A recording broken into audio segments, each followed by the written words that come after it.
मेरी उम्र 16 वर्ष है। मेरा रंग सांवला जरूर है, लेकिन लोगों का कहना है कि मेरे नयन नक्श बहुत आकर्षक हैं। मैं एक हरे बदन की दुबली पतली और लंबी युवती हूँ। मेरी पतली कमर ने मुझे सिर से पांव तक सुंदर बना रखा है। मेरे पति ने सुहागरात को बताया था कि जब वे शादी से पहले मुझे देखने गए थे, मेरी सूरत देखे बिना मेरी कद काठी पर ही मोहित हो गए थे, और जब सूरत देखी तो हाल बेहाल हो गया था। मेरी शादी 22 वर्ष की उम्र में हुई थी। मैं 3 वर्षीय एक बेटे की मां भी हूँ। उसके बाद मैं गर्भवती नहीं हुई कि इसमें क्या खामी आ गई है। मैं कभी अपने पति से और बच्चे के लिए कहती हूँ तो ये कहकर टाल जाते हैं कि एक लाडला है तो वही बहुत है, और बच्चे नहीं होते तो ना हो, क्या करना है। लेकिन बच्चों के मामले में मैं तृप्त या संतुष्ट नहीं हूँ। कम से कम 2-3 बच्चे तो होने ही चाहिए, इसलिए मैं पति के विचारों से सहमत नहीं हूँ। मेरे मन में 1 या 2 बच्चों की मां बनने की लालसा बनी रहती है। बच्चे की लालसा ने दूसरे मर्द से संबंध बनाने की चाहत होने लगी।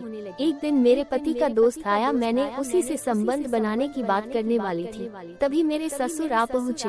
उस दिन तो नहीं, अगले दिन जब मेरे पति की नाइट ड्यूटी लग गई तब पापा जी बोले थे। खाना पीना हो चुका था, मुन्ना तो सो चुका था, पापा जी भी सोने की तैयारी कर रहे थे। मैं मुन्ने को उठाने पहुंची तो पापा जी पूछने लगे, कल वो कैसे बैठा था, क्या कह रहा था। मेरे आते ही वो चला गया, इसीलिए सोचने को मजबूर हो गया हूँ। पापा जी कहने लगे, बहू तुम यहाँ बैठो, मैं तुम्हें समझाता हूँ, आ जाओ। मैं बैठने से हिचकी। वे मेरे पति के पिता थे, मैं उनके बराबर बैठने की हिम्मत नहीं कर पाई। वे मेरे संकोच को समझ गए, दोबारा बैठने के लिए नहीं कहा और अपनी बात बोलने लगे।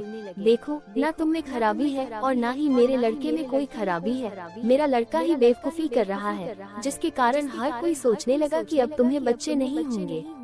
उस मूर्ख को कितनी बार समझाया कि नाइट ड्यूटी मत लगवाया करो, लेकिन वह मानता ही नहीं। रात भर अस्पताल में ड्यूटी करेगा, यहाँ कुछ करेगा ही नहीं तो बच्चे कैसे होंगे। मैं पापा जी की बात समझकर लज्जा उठी। एक नजर उनकी ओर देखा और शांत खड़ी रही। वे सही बात कह रहे थे, मुझे ऐसा ही लगा, क्योंकि नाइट ड्यूटी करके वो सवेरे आते थे और दिन भर खर्राटे मारकर सोते थे, शाम को फिर चले जाते थे। नाइट ड्यूटी नहीं होती तो वे मेरे साथ सोते थे, लेकिन महीने में 2 या 3 बार ही संभोग करते थे। मेरे दिमाग में ये बात भी बैठ गई थी कि जब तक अंधाधुंध संभोग न किया जाए गर्भ नहीं ठहरता।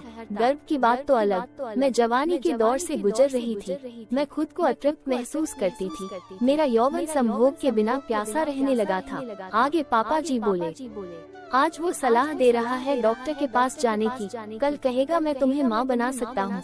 मानता हूँ कि भरपूर जवान और सुंदर युवती को पुरुष का भरपूर सहवास चाहिए। माँ बनने की लालसा हर औरत में होती है।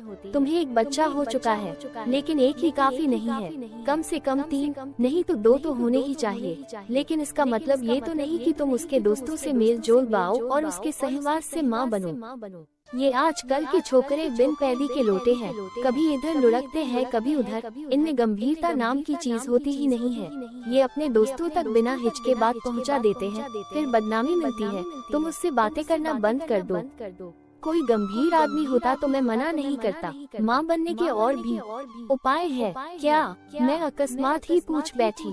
वे मुस्कुराए, फिर बोले, तुम मुन्ने को ले जाकर बिस्तर पर लिटा आओ तो बताता हूँ। ऐसा उपाय है कि सोने पर सुहागा, घर की इज्जत घर से बाहर नहीं जाएगी और तुम्हें 2-3 बच्चे भी मिल जाएंगे। फिर अधूरी प्यास भी तुम्हें बेचैन करती होगी। चूंकि मुझे माँ बनने का रास्ता चाहिए था, इसलिए पापा जी के पास मैंने वापस आने का मन बना लिया।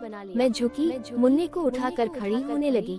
तभी पापा जी ने मेरे वक्ष पर उभरी गोलाइयों को छूते हुए पूछा, मुन्ने को लिटा कर आओगी ना। मैं हड़बड़ा गई।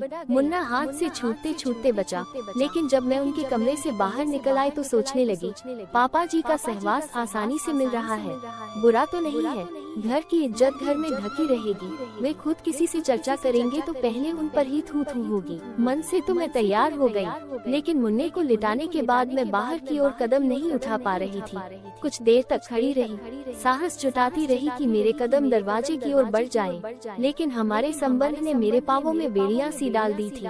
मेरा मन और तन अजीब सी गुदगुदी से भर उठा था। केवल एक दरवाजा लांघते ही पापा जी के कमरे में दाखिल हो जाना था, लेकिन मुझे लग रहा था कि सफर बहुत लंबा तय करना पड़ेगा। बहुत देर बाद भी जब हिम्मत नहीं कर पाई तो स्विच ऑफ करके मुन्ने के पास बिस्तर पर बैठ गई। जितना कठिन था पापा जी की ओर कदम उठाना उतना ही कठिन लग रहा था। हार कर मुन्ने के पास बिस्तर पर लेट जाना। बैठ जरूर गई, लेकिन लेटने का मन नहीं हो रहा था। दरवाजा खुला था। मेरे पति नाइट ड्यूटी पर नहीं होते तो बीच का दरवाजा बंद कर लेती थी। पापा जी के कमरे में बत्ती जल रही थी। वे शायद मेरे आने की राह देख रहे थे। निराश होकर वे भी उठे और बत्ती बुझाकर लेट गए। मेरा निचला होंठ दांतों के नीचे दब गया। पापा जी ने जितनी लिफ्ट दे दी थी उसके आगे बढ़ने में शायद वे भी संकोच कर रहे थे। हो सकता है मेरी असहमति समझकर पीछे हट गए हों।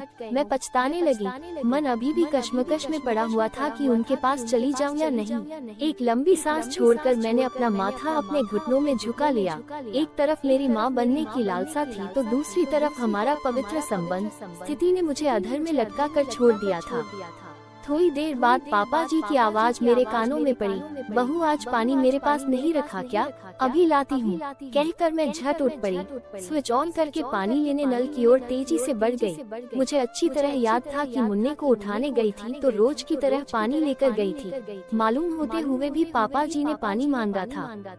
इसे मैंने पापा जी का स्पष्ट आमंत्रण माना। मुझे भी उनके पास जाने का बहाना मिल गया था, इसलिए पानी रखाई हूँ ये बात मैंने भी भुला दी। अब दोबारा पानी लेकर जाने पर फंस कर रह जाना लाजमी था। इसलिए मुन्ने के लिए मैंने बत्ती जला दी थी ताकि अंधेरे में आँख खोले तो डर ना जाए।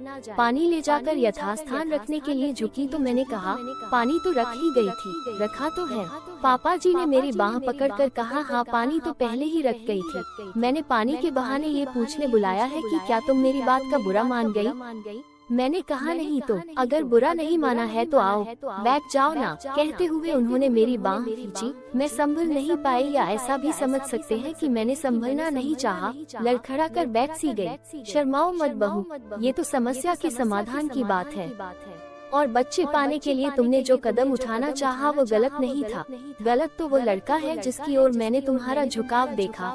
तुम इतनी सुंदर हो कि तुम्हें किसी का भी सहवास मिल जाएगा, लेकिन बाहरी किसी एक आदमी की आगोश में जाओगी तो उसके अनेक दोस्त भी तुम्हें अपनी आगोश में बुलाएंगे। मजबूरी में तुम्हें औरों का भी दिल खुश करना पड़ेगा। तुम इनकार करोगी तो चिढ़कर वे तुम्हें बदनाम करेंगे।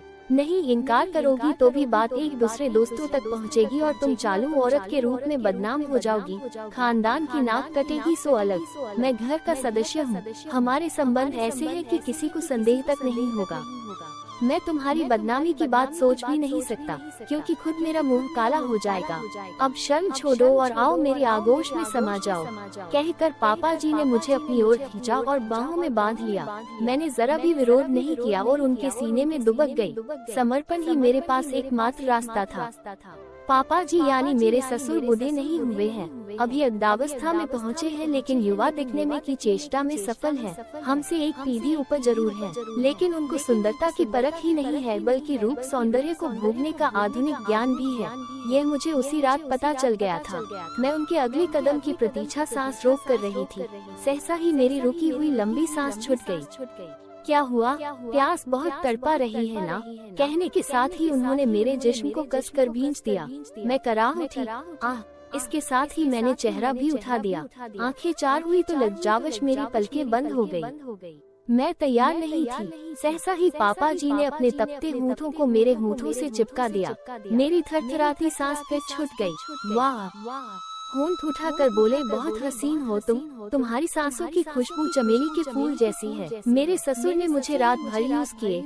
मैं कराह लेती रही, आह करती रही। मेरे पति से भी ज्यादा थका दिए।